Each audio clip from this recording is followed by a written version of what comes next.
Hi everyone, કેમ છો? Hope મજામાં હશો. Myself Professor Dhiren Valve. Due to corona pandemics આપણે ક્લાસમાં ભણી કે ભણાવી શકતા નથી, પણ ચિંતાની વાત નથી. From home classes I am here for your economic subject. New semester 3. As we learned before, ઇકોનોમિક્સમાં પણ આ વખતે પણ આપણને ટોટલ 4 ચેપ્ટર આપવામાં આવેલા છે. આ સેમિસ્ટરમાં પણ આપણને ચાર ચેપ્ટર ભણવાના છે અને તેના માટે યુનિવર્સિટીના એક્ઝામમાં માર્ક્સ માટેના વેટેજ આ મુજબ આપણને આપવામાં આવે છે. Weightage of chapter as per the Gujarat university examination there are 4 chapters. Chapter number 1, theory of international trade. Chapter number 2, terms of trade and distribution of trade gain. Chapter number 3, trade policy. And chapter number 4, exchange rate. As we can see there, 25%, 25%, 25% and 25% weightage for all 4 chapter. એનો મતલબ એમ છે કે દરેક 4 chapter માટે આપણને ઓછામાં ઓછા ગુજરાત યુનિવર્સિટીની એક્ઝામિનેશનની અંદર 17 થી 18 માર્ક્સના ક્વેશ્ચન પૂછાઈ શકે છે. Okay, move forward. આ વખતે આપણો યુનિટ નંબર 1 છે theory of international trade. Theory of international trade. International trade મતલબ તમે બધા જાણતા હશો. ઇન્ટરનેશનલ ટ્રેડનો મતલબ થાય છે કે આંતરરાષ્ટ્રીય વેપાર. ક્વેશ્ચન નંબર 1 આપણને આપવામાં આવ્યું છે, what is international trade? State its importance in brief. International trade એટલે શું અને તેના મહત્વ વિશે સમજૂતી આપો. So as we have given introduction. Distribution of service or commodity produced in the economy is called trade. એટલે અહીંયા આપણને કહેવા માંગે છે કે કોઈ પણ જાતની સેવાઓ છે કે કોઈ પણ જાતની વસ્તુઓ છે જે ઇન્ડસ્ટ્રીમાં બનાવવામાં આવે છે, અને બનાવવામાં આવે છે શાના માટે? વેચવા માટે. એટલા માટે એને વન ટાઈપ ઓફ ટ્રેડ કહેવામાં આવે છે.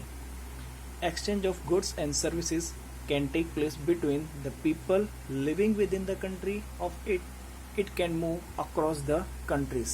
એનો મતલબ એમ કહેવા માંગે છે કે જે પણ વસ્તુઓ છે કે સેવાઓ છે જેનું એક્સચેન્જ કરવામાં આવે છે એ કોઈ પણ વ્યક્તિઓ અંદર પણ કરી શકે છે, અને ઘણી વખતે આ વસ્તુઓ અને સેવાઓ એક દેશમાંથી બીજા દેશમાં પણ આપવામાં આવે છે. એટલા જ માટે આપણે એને શું કહીએ છીએ? International trade.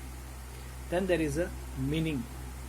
The trade which is carried out in the different place and region of same country is known as domestic trade. તો સૌથી પહેલાં આપણને કહેવા માંગે છે કે ઇન્ટરનેશનલ ટ્રેડ એટલે કે દેશની બહાર આંતરરાષ્ટ્રીય વેપાર. પરંતુ એના પહેલાં આપણને ખબર હોવી જોઈએ કે ડોમેસ્ટિક ટ્રેડ એટલે શું. What is domestic trade? તો અહીંયા આપણને વ્યાખ્યા આપેલી છે, the trade which is carried out in different place. એટલે કે એવા પ્રકારનો વેપાર જે અલગ અલગ જગ્યાએ કરવામાં આવે છે, and region of same country એટલે કે એક જ દેશના અલગ અલગ એરિયાની અંદર અલગ અલગ વિસ્તારની અંદર કોઈ પણ જાતનો વેપાર કરવામાં આવે તો તેને ડોમેસ્ટિક ટ્રેડ કહેવામાં આવે છે. ઓકે, એના પછી નીચે લખ્યું છે, a trade between 2 or more countries is known as international trade. એટલે કે જે વેપાર પહેલાં આપણે દેશની અંદર કરતા હતા એ જ વેપાર હવે આપણે ક્યાં કરવાનો છે? દેશની બહાર પણ કરવાનો છે. એટલા માટે એને આંતરરાષ્ટ્રીય વેપાર કહેવામાં આવે છે. Okay, then there is a according to બર્ટિન ઓલિન. આપણને એક પ્રખ્યાત અર્થશાસ્ત્રી જેનું નામ છે બર્ટિન ઓલિન. એક્ઝામમાં પણ આપણે એમનું નામ લખવું પડશે. નામ છે Bertil Ohlin. International trade is only a special case of the inter regional trade. હવે બર્ટિન ઓલિન પોતાના શબ્દોમાં કહે છે કે ઇન્ટરનેશનલ ટ્રેડ એ શું છે? One type of special case જેની અંદર ઇન્ટર રિજનલ ટ્રેડ કરવામાં આવે છે. Okay, that's portion of introduction and meaning. એના પછી વારો આવે છે importance and benefits of international trade. એટલે કે જે પણ આપણે આંતરરાષ્ટ્રીય વેપાર કરીએ છીએ એનું મહત્ત્વ શું છે. ઓકે, એમાં સૌથી પહેલો પોઈન્ટ આપણને બુકમાં પણ આપેલો છે અને અહીંયા મેં તમને પીપીટીની અંદર પણ પ્રેઝન્ટ કર્યો છે. That is number 1, fuller utilization of natural resources, where આપણને કીધું છે ફુલર યુટિલાઇઝેશન. ફુલર મતલબ કે સંપૂર્ણપણે, યુટિલાઇઝેશન મતલબ કે બની શકે તેટલું મહત્તમ of natural resources. Natural resources મતલબ કે જેટલા પણ આપણા દેશની અંદર કુદરતી સંસાધનો છે તેમનો આપણે પૂર્ણ રીતે ઉપયોગ કરવાનો છે. આપણે ઇન્ડિયાની જ વાત કરીએ તો ઇન્ડિયાની અંદર પણ ઘણા બધા નદી, પર્વત, પહાડ, સમુદ્ર ઘણું બધું આપણને મળ્યું છે. પણ શું ઇન્ડિયા ડેવલપ્ડ કન્ટ્રીઝની સામે હજુ પણ સક્ષમ રીતે ઊભું રહી શક્યું છે? It is not possible. Reason શું છે? Because there is no fuller utilization of natural resources. If we do fuller utilization of natural resources, automatically India international level ઉપર પણ સારું એવું નામ કમાઈ શકે છે. Okay? The number 2 is cheaper goods. The one important benefit is whenever we do any kind of international trade, we are able to get the things at a very cheap rate. Because આપણે જાણીએ છીએ કે જ્યારે પણ કોઈ વસ્તુ માર્કેટમાં નવી આવેલી હોય ત્યારે તે ઘણી બધી મોંઘી હોય છે, પરંતુ જ્યારે એની સમક્ષમાં બીજી કોઈ કંપની પોતાની વસ્તુ માર્કેટમાં મૂકે છે અને એ પણ ઓછા ભાવમાં, તો લોકો શું કરે છે? મોંઘી વસ્તુ છોડીને એની જગ્યાએ સસ્તી વસ્તુ લેવા માટે પહેલાં દોડે છે. અને મેઇનલી ઇન્ડિયાના લોકો શું કરે છે? સસ્તી વસ્તુ લેવા માટે પહેલાં દોડે છે. અને એમાં પણ જો ઇન્ટરનેશનલ ટ્રેડમાંથી વસ્તુ આપણના દેશને મળતી હોય અને આપણના લોકોને મળતી હોય તો આપણે લોકો શું કરીશું? સૌથી પહેલાં એ વસ્તુ મેળવીશું. તો ઇન્ટરનેશનલ ટ્રેડના કારણે આપણને ઘણી બધી સસ્તી વસ્તુઓ પણ આસાનીથી મળી રહે છે. એના પછી આવે છે point number 3, variety of goods. Variety of good means આપણને ઘણા બધા અલગ અલગ દેશોમાંથી અલગ અલગ પ્રકારની વસ્તુ મેળવી શકાય છે. તેના કારણે વસ્તુ એક જ. ફોર એક્ઝામ્પલ, મોબાઈલ આપણે પરચેસ કરવો છે તો મોબાઈલ પણ આપણે અત્યારે ઇન્ડિયાની અંદર જ ઘણા અલગ અલગ દેશોના બનાવેલા મોબાઈલ આપણે વાપરી શકીએ છીએ. તો આપણા જોડે મોબાઈલની પણ શું છે? ઘણી બધી વેરાયટીઝ અવેલેબલ જોવા મળે છે. Okay. Then there is a surplus production. Surplus production, આ એકાઉન્ટનો એક શબ્દ તમને આપવામાં આવે છે, સરપ્લસ. સરપ્લસનો મતલબ થાય છે કે વધારાનું. ઘણી વખતે જ્યારે તમે જો ડોમેસ્ટિક ટ્રેડ કરતા હોય, બરાબર, તો ડોમેસ્ટિકની અંદર તમારા જોડે કસ્ટમર્સની સંખ્યા કેવી હોય છે? ઘણી ઓછી હોય છે. પરંતુ જ્યારે તમે ઇન્ટરનેશનલ ટ્રેડ કરવા જાઓ છો તો તમારા જોડે કસ્ટમર્સની સંખ્યામાં ઘણો બધો ધરખમ વધારો થયેલો તમને જોવા મળે છે. બરાબર. તો એ સમયે જેટલા પણ તમારા ગ્રાહકો છે દરેક ગ્રાહકને પહોંચી વળવા માટે તમારે શું કરવું પડે છે? વધુમાં વધુ પ્રોડક્શનનું જરૂર પડે છે. એટલા માટે જે પ્રોડક્શન તમે વધાર્યું છે એને શું કહેવામાં આવશે? Surplus production. Okay. Then there is a next point is competition. Competition is very important. Because આપણને બધાને ખબર છે કે તમે અત્યારે જો કોલેજમાં એડમિશન લીધું છે એમાં પણ તમે શું કર્યું છે? તમારું મેરિટ બેઝ તમે સિલેક્ટ થયેલા છો. તો મેરિટ પણ શું છે? One type of competition. એમાં જેમના પર્સન્ટેજ સારા હતા એમને પહેલાં એડમિશન મળી ગયું, જેના પર્સન્ટેજ ઓછા હતા એમને એડમિશન લેટ મળ્યું. અને ઘણા બધા એવા પણ છોકરાઓ છે કે જેઓ કોલેજમાં એડમિશન લેવાથી વંચિત રહી ગયા છે. તો સેમ વસ્તુ અહીંયા ઇન્ટરનેશનલ ટ્રેડમાં પણ છે.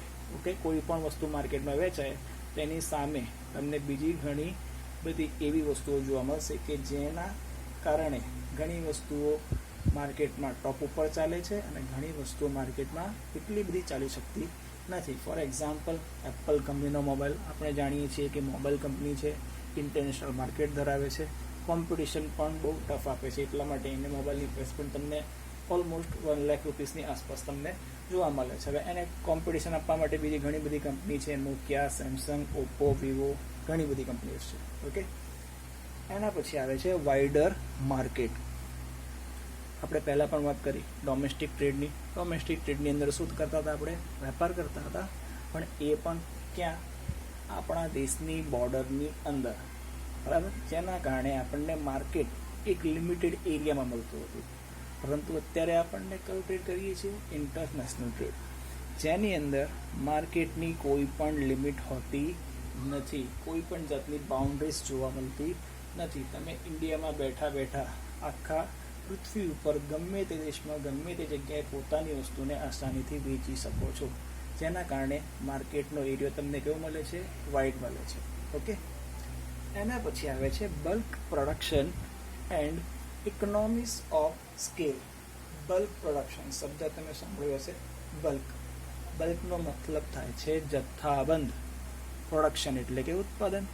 સિમ્પલ વસ્તુ છે કે જ્યારે ઇન્ટરનેશનલ ટ્રેડ કરવામાં આવે તો તમારી જોડે કસ્ટમર્સ લોકોની સંખ્યા ઘણી વધારે જોવા મળશે.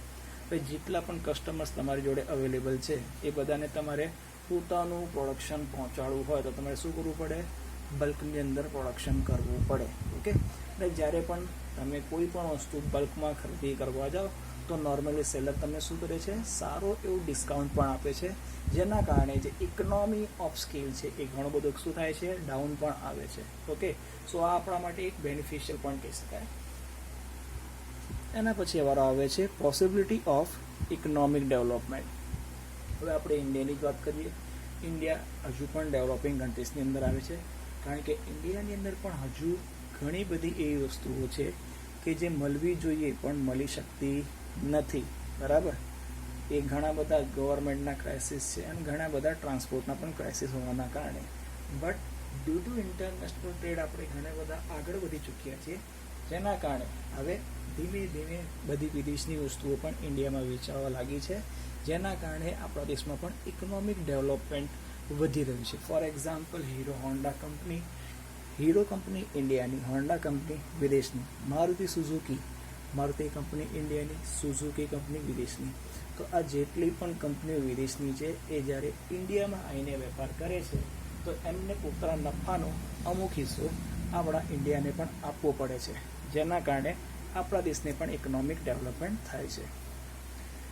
એના પછી વારો આવે છે improvement in techniques of production. આપણા ઇન્ડિયાની જ વાત કરીએ. વર્ષોથી આપણો દેશ ખેતી પ્રધાન દેશ છે. ઇન્ડિયાની અંદર મોસ્ટ ઓફ લોકો આઝાદી પહેલાંથી અને આઝાદી પછી પણ ઘણા બધા લોકો છે જે ખેતી કરે છે, અને આપણને ખબર છે કે ઇન્ડિયાની ખેતી એ નોર્મલી કોના ઉપર આધારિત છે? ખેડૂત લોકો ઉપર. અને ખેડૂત લોકો ઇન્ડિયાના એટલા બધા પૈસાવાળા નથી કે જે સારામાં સારી વસ્તુઓ આપણને આસાનીથી પ્રોવાઈડ પણ કરી શકે અથવા અનાજ ઉત્પન્ન કરી શકે. તો વિદેશમાંથી ઘણા બધા એવા ટ્રેક્ટર્સ છે, થ્રેસર્સ છે અને ઘણી બધી મશીનરીઝ છે, જેના કારણે ખેડૂત લોકોનું જે કામકાજ છે એ ઘણું બધું હળવું થઈ ગયું છે. જેના કારણે પહેલાં જે માણસ બળદનો ઉપયોગ કરીને ખેતી કરતો હતો એ હવે ટ્રેક્ટર ઉપર ખેતી કરે છે, જેના કારણે એનું કામ સરળ બની ગયું છે અને એ ઉત્પાદનમાં પણ ઘણો એવો ધરખમ વધારો કરી શક્યો છે. ઓકે, એના પછી વારો આવે છે increase in national income.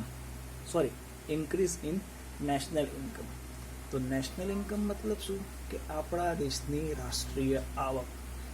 Normal વસ્તુ છે કે જો નાનો એવો ખેડૂત એ ટેકનોલોજીનો ઉપયોગ કરીને પોતાની આવકમાં વધારો કરી શકે છે, તો એના જેવા બીજા ઘણા બધા લોકો છે, વર્કર લોકો છે, જે આવી રીતે ફોરેન ટેકનોલોજીનો ઉપયોગ કરીને પોતાનું કામ સરળતાથી કરી શકે છે. હવે જો એમનું કામ સરળતાથી થશે તો આસાનીથી એ લોકો પણ સારા એવા પૈસા કમાઈ શકે છે. અને આવા જ આખા દેશની અંદર જેટલી પણ અત્યારે સંખ્યા છે એ આવી રીતે આવક વધારે કમાશે તો ઓટોમેટિકલી ઇન્ડિયાની નેશનલ ઇન્કમમાં પણ શું થશે? વધારો થયેલો જોવા મળશે. ઓકે, એના પછી આવે છે ઇન્ટરનેશનલ કોઓપરેશન. આપણે આ શબ્દથી ઘણા બધા પરિચિત છીએ. પહેલાં જ આપણને કહેવામાં આવેલું છે કે ઇન્ટરનેશનલ કોઓપરેશન કરવાનું છે, અને આપણે પણ ઘણી વખતે પોતાની લાઈફમાં કોઓપરેટ કરીએ છીએ. કોઓપરેટ મતલબ કે સામેવાળી વ્યક્તિ જોડે સંમત થવું. ઓકે, તો ઇન્ટરનેશનલ કોઓપરેશન મતલબ થાય છે કે જ્યારે પણ આપણે કોઈ પણ દેશ જોડે વેપાર કરીએ છીએ તો એમની જોડે આપણા સંબંધોમાં સુધારો વધારો જોવા મળે છે. ઓકે, આપણા દેશના જે પ્રધાનમંત્રી છે નરેન્દ્ર મોદી, એ પણ ઘણા વિદેશમાં ફરવા જાય છે. આપણને લાગે ફરવા જાય છે, બટ એ ફરવા માટે નથી, બટ ઇન્ટરનેશનલ કોઓપરેશન માટે જાય છે. કારણ કે જો વિદેશ જોડે આપણા સંબંધો સારા એવા હશે તો આપણને જરૂર હશે ત્યારે એ વિદેશી કંપનીઓ વિદેશ આપણને પૈસા ટકે ટેકનોલોજીના માટે પણ ઘણી એવી સારી મદદ કરી શકે છે. ઓકે, એના પછી વાર આવે છે મોર એમ્પ્લોયમેન્ટ. આપણે જાણીએ છીએ કે ઇન્ડિયાની અંદર અત્યારે વસ્તીનું પ્રમાણ ખૂબ જ ભયાનક છે.